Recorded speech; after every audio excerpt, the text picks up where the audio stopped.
Hello technician ভাইরা, আসসালামু আলাইকুম। আশা করি টেকনিশিয়ান ভাইরা ভালো আছেন। আপনাদের দোয়া আল্লাহর রহমতে আমি ভালো আছি। তো এই মুহূর্তে আমার হাতে একটি সেট আছে, রিয়েলমি কোম্পানির একটি টাচ ফোন। ফোনটির মডেল হচ্ছে C51। এই সেটে প্রবলেম হচ্ছে চার্জ ওঠে না, এটাই হচ্ছে সমস্যা। তো আমি এর জন্য প্রথমত এই যে এখান থেকে একটি জাম্পার করেছি।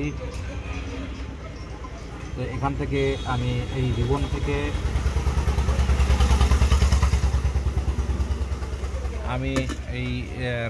থেকে এই রিবন থেকে আমি একটি জাম্পার এখানে করেছি। তো চার্জ ওঠে না, এটাই হচ্ছে সমস্যা। তো আমি এই যে এখন এখানে রিবন থেকে এখানে আমি এই প্লাসে একটি জাম্পার করে দিয়েছি। এখান থেকে যে এখানে একটি জাম্পার করেছি, এখান থেকে এখানে একটি জাম্পার করেছি। তো এখন আমি চার্জে দিয়ে দেখবো যে আসলে আমাদের চার্জের লাইনটা পাই কিনা। তো আসলে দেখেন এই যে আমাদের এখান থেকে লাইনটা শর্ট হয়ে গেছে। এই দেখেন এই যে আমাদের চার্জিং লাইনটা পায় না, এটাই হচ্ছে মূলত সমস্যা। তো আমাদের এখান থেকে এখানে লাইন শর্ট হয়ে গেছে। তো এখন এখান থেকে আমি জাম্পারটা খুলে দেব। খুলে দেওয়ার পরে তো আমাদের এখান থেকে এখানে যেহেতু লাইনটা শর্ট হয়ে গেছে,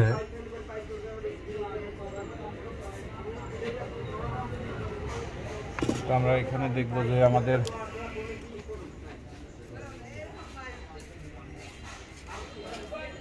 এখানেও আমাদের একটি লাইন শর্টটা আমরা ছেড়িয়ে দেব।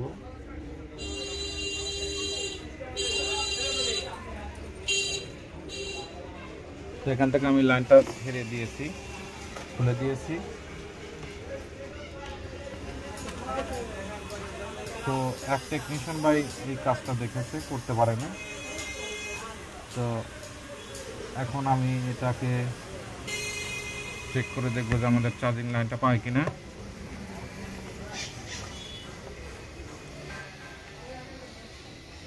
তো আমাদের চার্জিং লাইনটা পাইছে, কিন্তু আমাদের চার্জ উঠবে না। এই যে দেখেন, এই যে আমাদের এই প্রবলেম। তো এটাই হচ্ছে মূলত সমস্যা। তো এখন আমি যে চার্জিং লজিক থেকে এই যে এখান থেকে আমি এই যে এখানে আমি এখানে লাইনটা এখানে একটু জাম্পার করেছি, এখানে আমি একটু চেঁচে নিয়েছি। নেওয়ার পরে দেখেন এই যে এখানে চাচলেও আপনাদের কাজ হবে, এখান থেকে লাইন বের করতে পারবেন। আবার চাইলে আপনারা যে রিবন থেকে লাইনটা বের করতে পারবেন। তো আমি ওই যে বডি থেকে লাগিয়েছি, লাগানোর পরে এখন আমি এই যে এখানে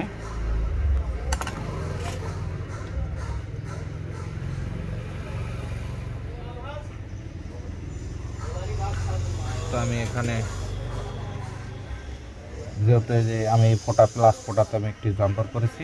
তো এখন আমি চার্জার দিয়ে দেখবো যে আমাদের সেটটি চালু হয় কিনা, এটাই দেখবো। আসলে আমাদের এই চার্জিং রিবনের ভিতরে ফল্ট ছিল। তো আলহামদুলিল্লাহ দেখেন যে আমাদের চার্জিং লাইনটাও পাইছে এবং আমাদের সেটটাও চালু হচ্ছে।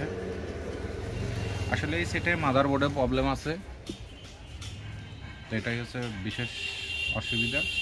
এই সেটের মাদারবোর্ডে প্রবলেম আছে, তারপরেও আমি ক্ষণিকের জন্য সেরে দিলাম। আশা করি চলবে, চার্জটা উঠবে এবং চলবে।